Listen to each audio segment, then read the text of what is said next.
दोस्तों, किस स्त्री के भाग्य में पुत्र की प्राप्ति नहीं होती है और उसे पूरे जीवन निसंतान ही रहना पड़ता है? और वो कौन से कार्य हैं जो एक पतिव्रता स्त्री को अपने जीवन में कभी नहीं करने चाहिए, नहीं तो उसे पुत्र की प्राप्ति नहीं होती है? मित्रों, एक समय की बात है जब माता लक्ष्मी भगवान विष्णु से मिलने के लिए जाती है और भगवान विष्णु से कहती है, प्रभु, आज मैं आपसे 3 प्रश्नों का उत्तर पूछने के लिए आई हूं। तो भगवान विष्णु कहते हैं, हे देवी, तुम निश्चिंत होकर अपने तीनों प्रश्नों को मुझे बताओ, मैं तुम्हारे प्रश्नों का उत्तर अवश्य दूंगा। तो प्रश्नों को बताते हुए माता लक्ष्मी कहती है, प्रभु, मेरा पहला प्रश्न यह है कि वो कौन सी स्त्री है जिसके भाग्य में पुत्र की प्राप्ति नहीं होती है और वो पूरा जीवन निसंतान ही रहती है?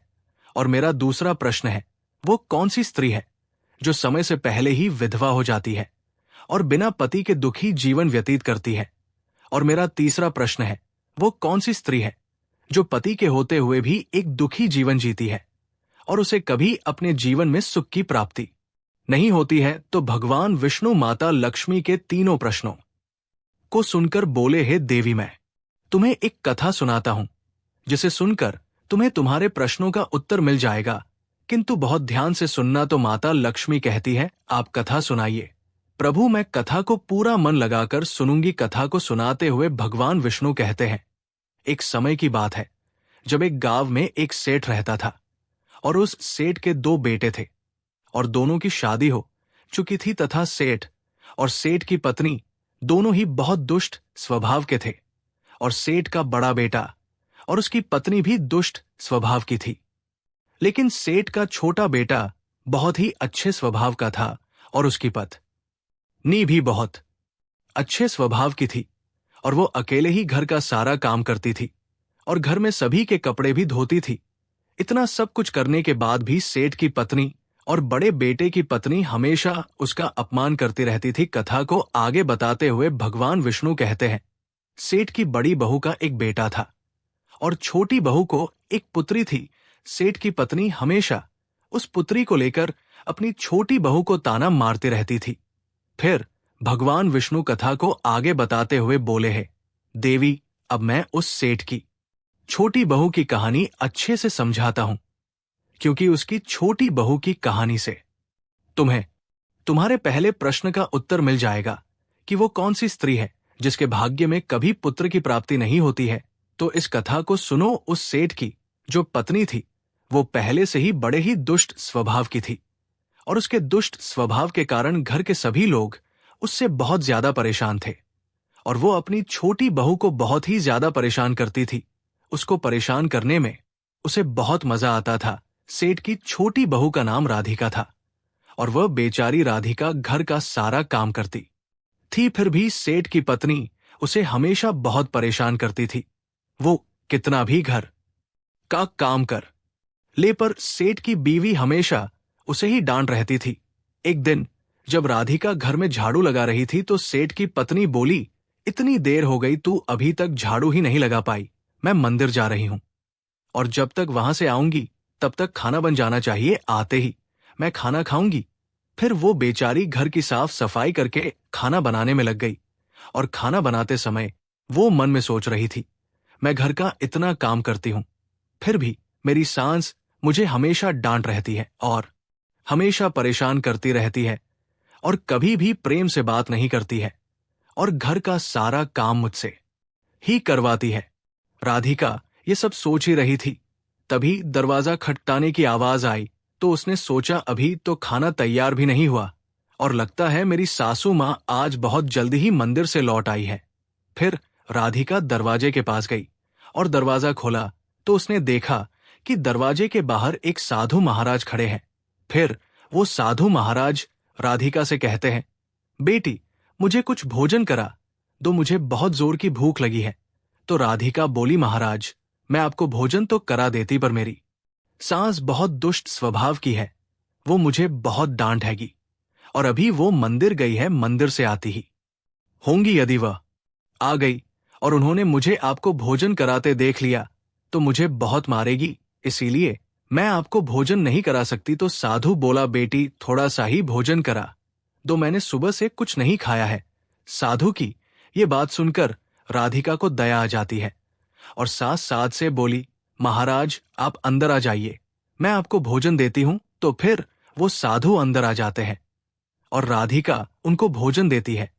और अभी साधु भोजन कर ही रहे थे, तभी अचानक राधिका की सांस मंदिर से घर आ जाती है और उस साधु को भोजन करते देखकर बोली, ये मेरा घर है, कोई भोजनालय नहीं जो हर कोई यहां आकर भोजन करके चला जाएगा। और तुमने इस साधु को भोजन क्यों दिया? क्या अन्न मुफ्त में आता है जो हर किसी को अपने घर में बैठाकर खिलाती रहती हो? और ये कहकर उस साधु को धक्के मारकर अपने घर से बाहर निकाल दिया और उसका खाना उठाकर बाहर फेंक दिया। फिर राधिका से कहने लगी, तूने इस साधु को भोजन क्यों कराया? अन्न कितना महंगा आता है, तुझे पता नहीं अब घर के लोग क्या खाएंगे? तो राधिका डरते हुए बोली, साधु बहुत भूखा था, इसीलिए मैंने उसे भोजन दे दिया था और उसे मैंने अपने हिस्से का भोजन दिया है, इसीलिए आज मैं भोजन नहीं करूंगी। और इतना गुस्सा क्यों होती हो?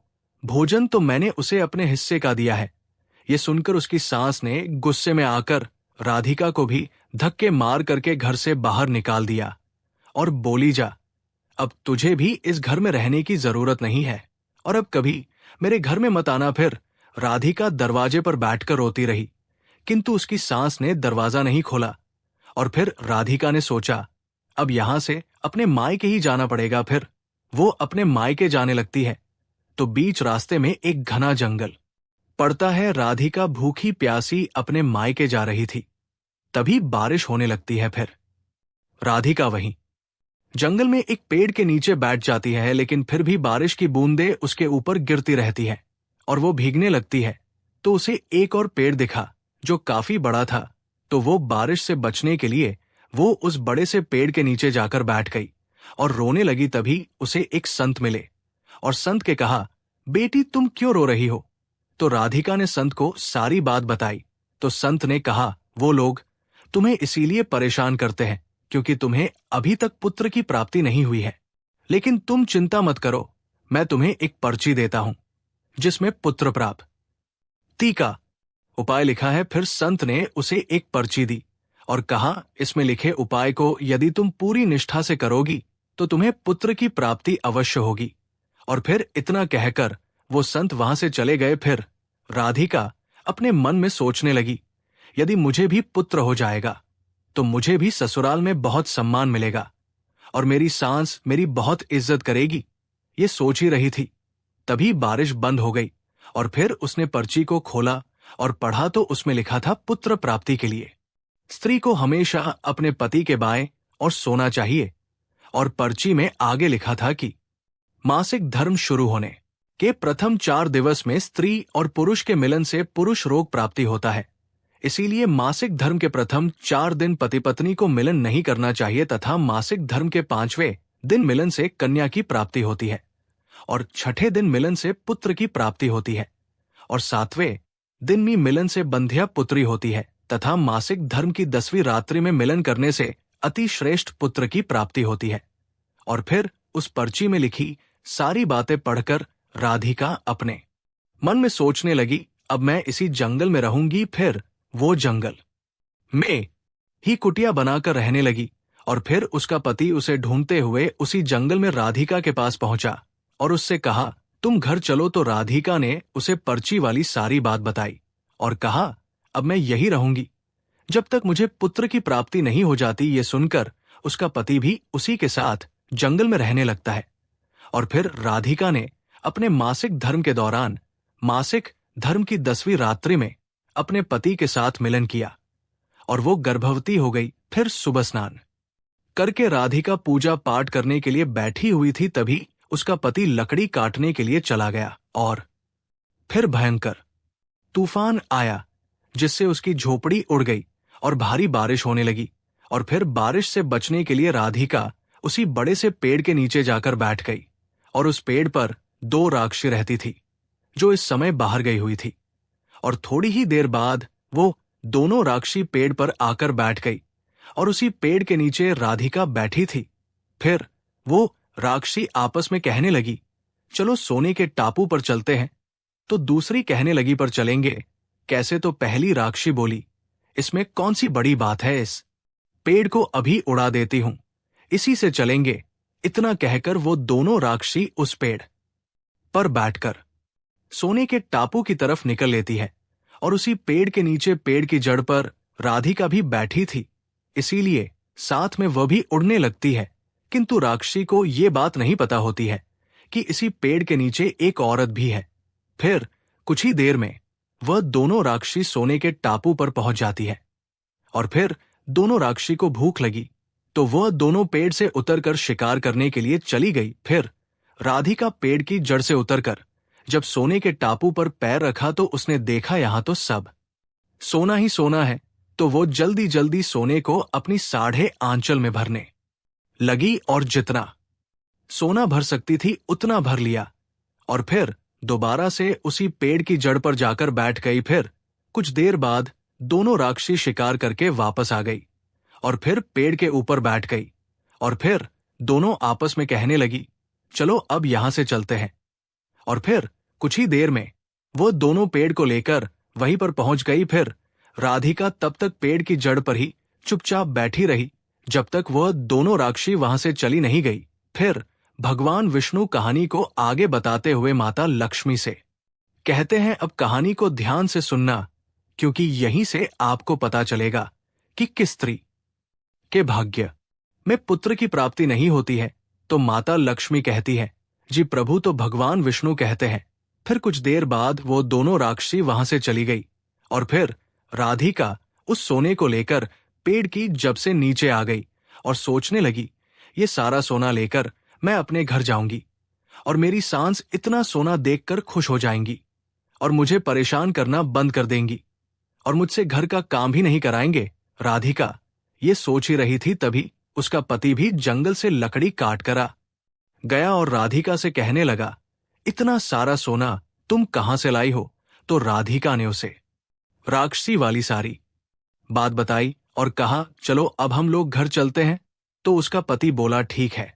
और फिर दोनों घर जाते हैं और घर जाते ही राधिका ने अपनी सांस को सारा सोना दे दिया। फिर इतना सारा सोना देखकर उसकी सांस बहुत खुश हुई और उससे पूछने लगी कि तुम इतना सारा सोना कहां से लाई हो?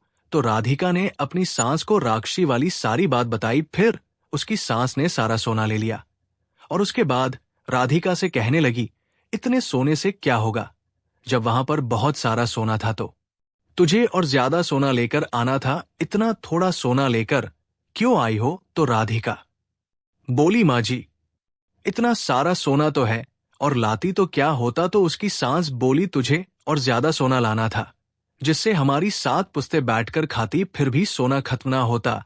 अब तू देख, इस बार मैं जाऊंगी और बहुत सारा सोना लेकर आऊंगी। तो राधिका ने कहा, नहीं माँ जी, आप वहां मत जाओ, वहां जान का भी खतरा है। तो सास बोली, नहीं मैं तो जाऊंगी और बहुत सारा सोना लेकर आऊंगी। और इस प्रकार उसकी सास ने उसकी बात नहीं मानी और उसी जंगल में पहुंच गई और उसी पेड़ के नीचे जाकर बैठ गई जहां पर कुछ दिनों पहले राधिका बैठी थी। तो उसे राक्षसी उड़ाकर सोने के टापू पर ले गई थी। फिर कुछ देर राधिका की सांस पेड़ की जड़ पर बैठी रही और थोड़ी ही देर में वह दोनों राक्षसी वहां आई और उसी पेड़ पर बैठ गई। फिर एक राक्षसी कहने लगी, आज सोने के टापू पर नहीं बल्कि आज नदी के किनारे चलते हैं, वहां पर मछलियां खाएंगे। और इतना कहकर पेड़ को लेकर नदी की तरफ चल देती है।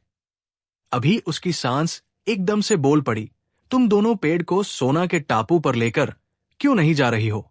तभी उन दोनों की नजर उसकी सांस पर पड़ी और उसकी सांस सोचने लगी, ये मैंने क्या बोल दिया? अब तो ये राक्षसी जान जाएंगी कि इस पेड़ पर कोई और भी है। फिर वह दोनों ने देखा कि इस पर तो एक स्त्री बैठी है। तो दोनों ने पेड़ को बहुत जोर से हिलाया, जिसके कारण उसकी सांस पेड़ से नीचे गिर गई और उसकी मौत हो गई। उसके बाद जब उसके घर वालों को उसकी मौत का पता चला तो सभी लोग वहां पर पहुंच गए और राधिका कहने लगी, मैंने सासू मां को समझाया था कि वहां मत जाओ, फिर भी वो वहां पर सोने के लालच में चली गई।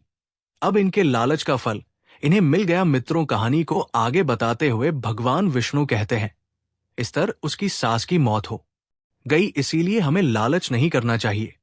और फिर कुछ समय के बाद राधिका को एक पुत्र हुआ और पुत्र प्राप्ति के बाद राधिका बहुत खुश थी और उसने अपने घर में एक दावत रखी जिसमें उसने बहुत से पंडितों और संत महात्माओं को अपने घर पर भोजन कराया। फिर भोजन करके सभी संत महात्माओं ने उसको बहुत आशीर्वाद दिया। और उधर सेठ के बड़े बेटे की बहू, जो हमेशा राधिका को पुत्र को लेकर ताने मारा करती थी, उसका मुंह हमेशा के लिए बंद हो गया। फिर भगवान विष्णु माता लक्ष्मी से कहते हैं, मेरी कथा समाप्त हुई, अब मैं तुम्हें तुम्हारे प्रश्नों के उत्तर देता हूं। तुम्हारा पहला प्रश्न था, कौन सी स्त्री के भाग्य में पुत्र की प्राप्ति नहीं होती है और वो पूरा जीवन निसंतान रहती है? तो जो स्त्रियां संत द्वारा दिए गए पर्ची में लिखी बातों के विपरीत कार्य करती है, उनके भाग्य में पुत्र की प्राप्ति नहीं होती है। और जो स्त्रियां अपने पति का आदर नहीं करती है और हमेशा उनसे लड़ती झगड़ रहती है और अपने पति से हमेशा नाराज रहती है, उनके भी भाग्य में पुत्र की प्राप्ति नहीं होती है। इसीलिए प्रत्येक स्त्री को अपने पति का आदर सम्मान करना चाहिए। और तुम्हारा दूसरा प्रश्न था कि वो कौन सी स्त्री है जो समय से पहले ही विधवा हो जाती है और बिना पति के एक दुखी जीवन जीती है। तो समझ लो, जो स्त्रियां पति के होते हुए भी मांग में सिंदूर नहीं लगाती है और ना ही मंगल सूत्र पहनती है और जहां भी जाती है बिना सिंदूर और बिना मंगल सूत्र के जाती है तथा पति के कहने पर भी उसकी बात नहीं मानती है और पराये मर्दों के साथ संबंध बनाती है, तो ऐसी स्त्रियां समय से पहले ही विधवा हो जाती है।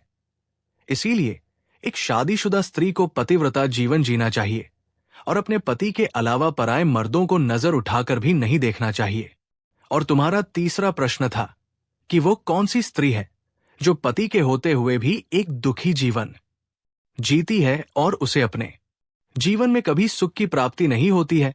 तो समझ लो, ये वो स्त्रियां हैं जो सुबह देर तक सोती रहती है और सुबह 8 या 9 बजे के बाद उठती है और बिना स्नान किए ही भोजन बना देती है और पूजा पाठ भी नहीं करती है और कहीं भी जाना होता है तो अपने पति की बिना आज्ञा के चली जाती है, पति के मना करने पर भी नहीं मानती है, पति की एक भी बात नहीं मानती है।